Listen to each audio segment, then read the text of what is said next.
Hey guys, it's Kotehim.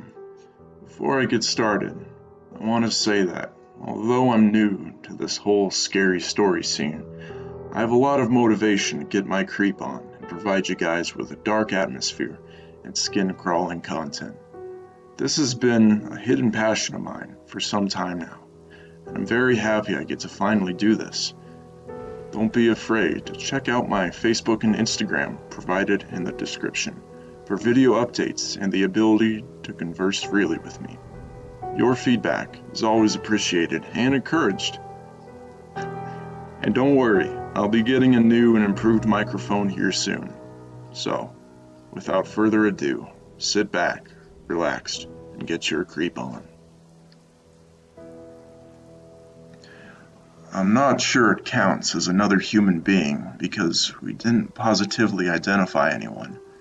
But a few years ago, my friend and I were staying in a small cabin my dad had on a remote piece of land in the Idaho wilderness. The nearest town was probably 50 miles away, and the nearest active road, that wasn't an old logging road, was about 2 miles from the cabin. My friend and I had been BSing and laughing in the cabin in our bunks, and it was about midnight. We had turned off the lantern and were trying to fall asleep when we heard something that sounded like something had scraped the door.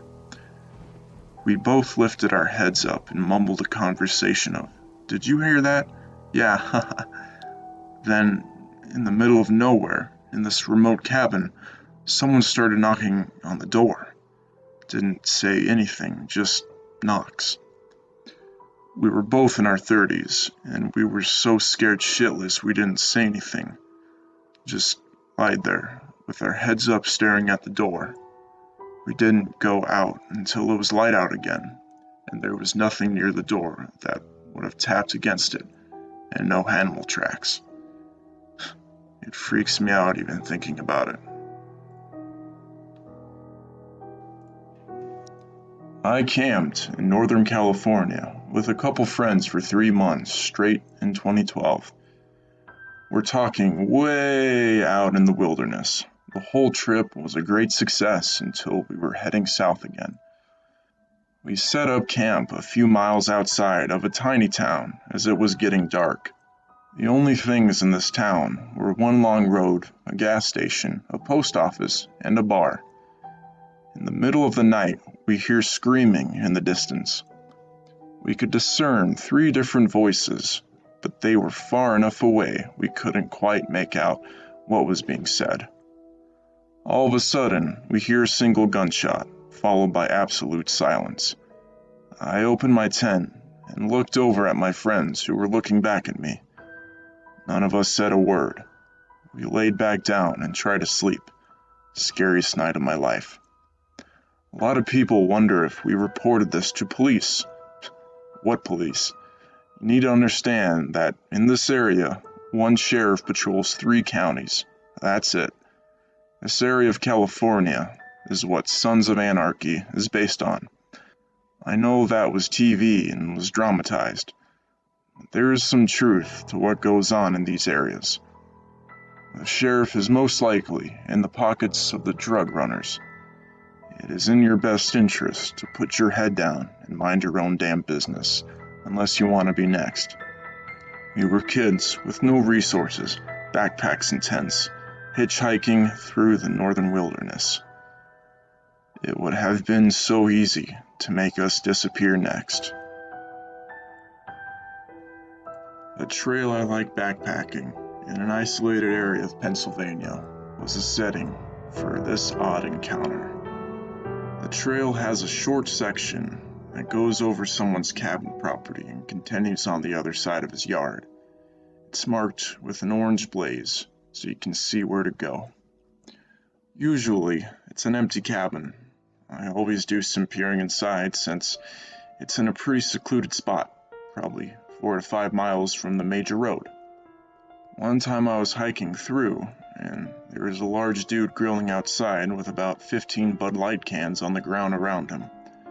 I distinctly remember him saying, "Keep it moving, no food here," which I thought was funny since I didn't hear anything about needing food.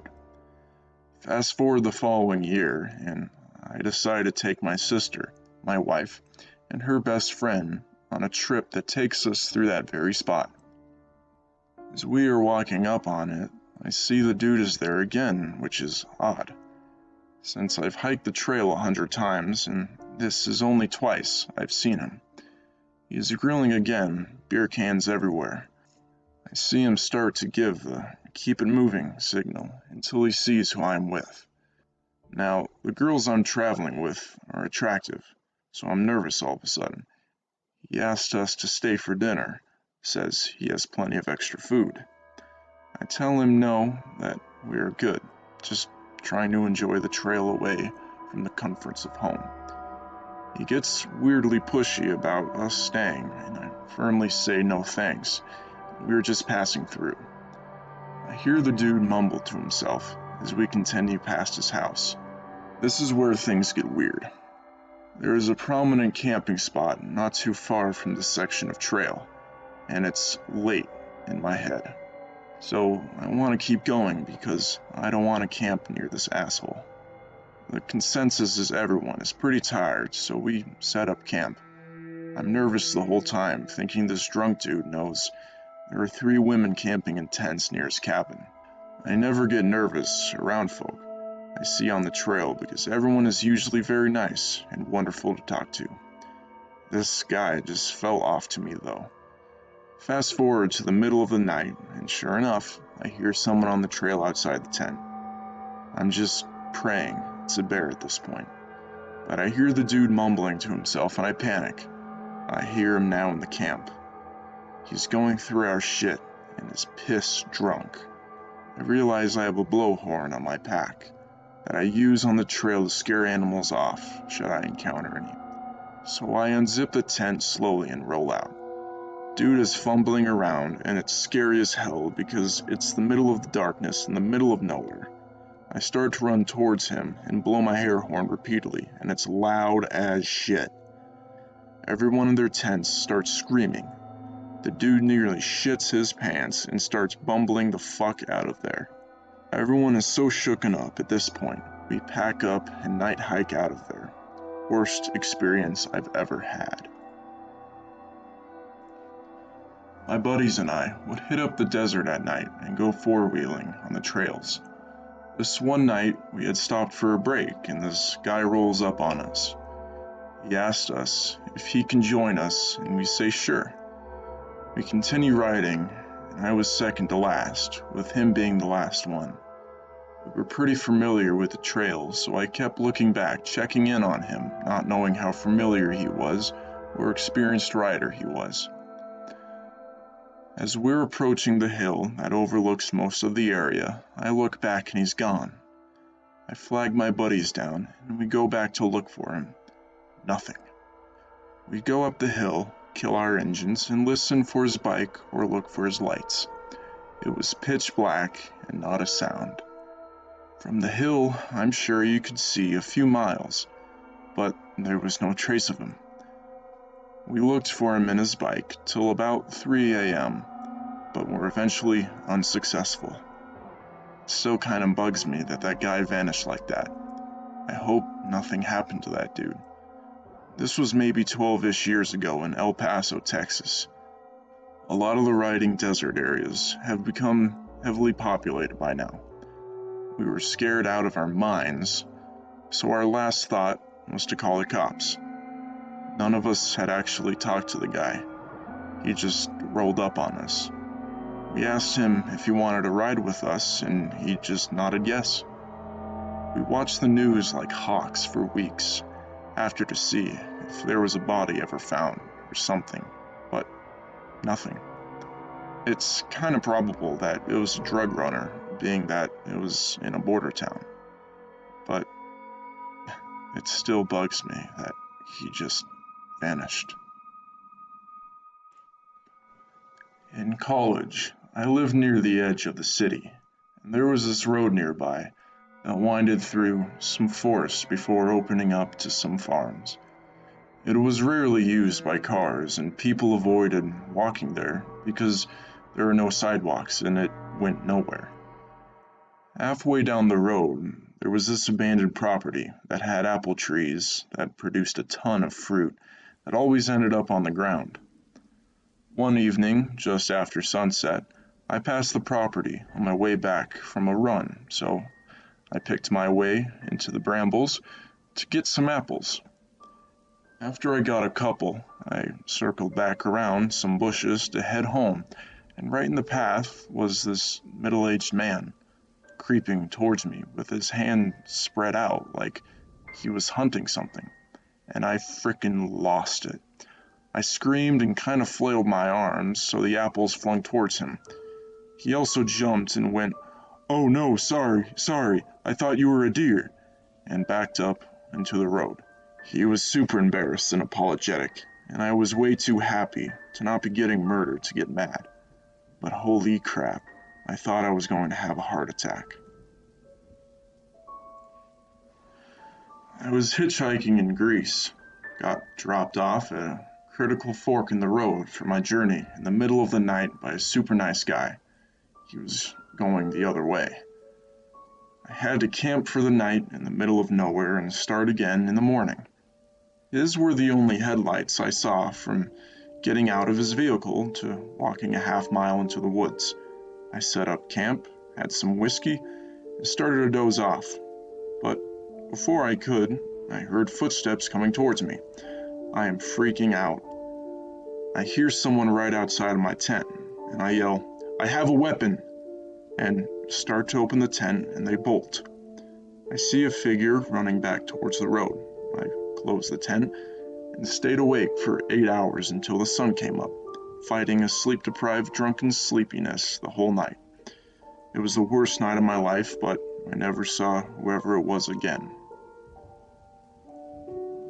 I used to often spend my summers bouldering with my friends by a relatively large forest that was about an hour and a half away from where I used to live. We used to spend some of the nights camping out there just to save some travel costs and time. Anyways, I think this was roughly like the third or fourth time we were out there camping.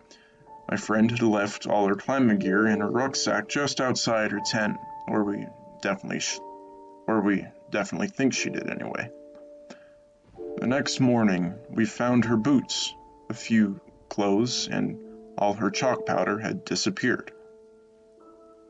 We figured that it could have been completely feasible that she misplaced it. Although we were quite sure that they were next to her tent, we didn't really want to believe that they were stolen. Anyways, we didn't read too much into this and just stupidly said to ourselves that perhaps she had left it by the boulders and some animal took an interest to it. I know it sounds stupid, but it was very reasonable to us at the time.